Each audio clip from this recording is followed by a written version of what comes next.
Iran ও ইসরায়েলের মধ্যে যুদ্ধবিরতি শুরু হয়েছে বলে জানিয়েছেন মার্কিন প্রেসিডেন্ট ডোনাল্ড ট্রাম্প। টানা প্রায় 2 সপ্তাহের সংঘাতের পর এ যুদ্ধবিরতি শুরু হয়েছে। ইরান ও ইসরায়েলি গণমাধ্যমে যুদ্ধবিরতি শুরুর বিষয়টি নিশ্চিত করেছে।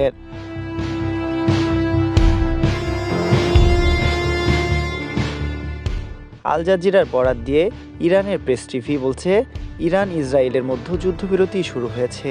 দুদেশের ভূখণ্ডে একাধিক হামলা ও পাল্টা হামলার পর ইরানের পক্ষ থেকে একথা জানানো হয়েছে।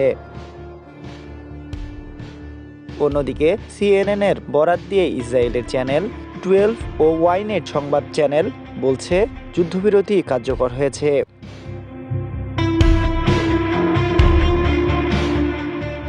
এর আগে যুদ্ধবিরতি নিয়ে ট্রাম্প জানিয়েছেন, যুদ্ধবিরতির প্রক্রিয়া শুরু হবে বাংলাদেশ সময় মঙ্গলবার সকাল 10টায় এবং তা 24 ঘন্টায় ধাপে ধাপে কার্যকর করা হবে। প্রথমে ইরান একতরফাভাবে সব সামরিক অভিযান বন্ধ করবে, এরপর 12 ঘন্টা পর ইসরায়েলও একই পথে হাঁটবে।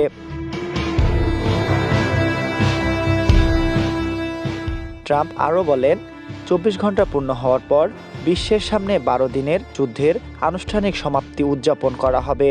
উভয় দেশ এ সময়কে শান্তিপূর্ণ ও শ্রদ্ধাশীলভাবে অতিক্রম করার প্রতিশ্রুতি দিয়েছে বলেও জানান তিনি।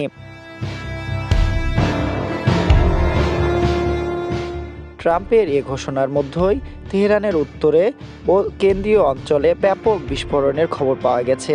সাংবাদিকরা জানান, যুদ্ধ শুরুর পরই এটি ছিল সবচেয়ে জোরালো হামলাগুলোর মধ্যে অন্যতম।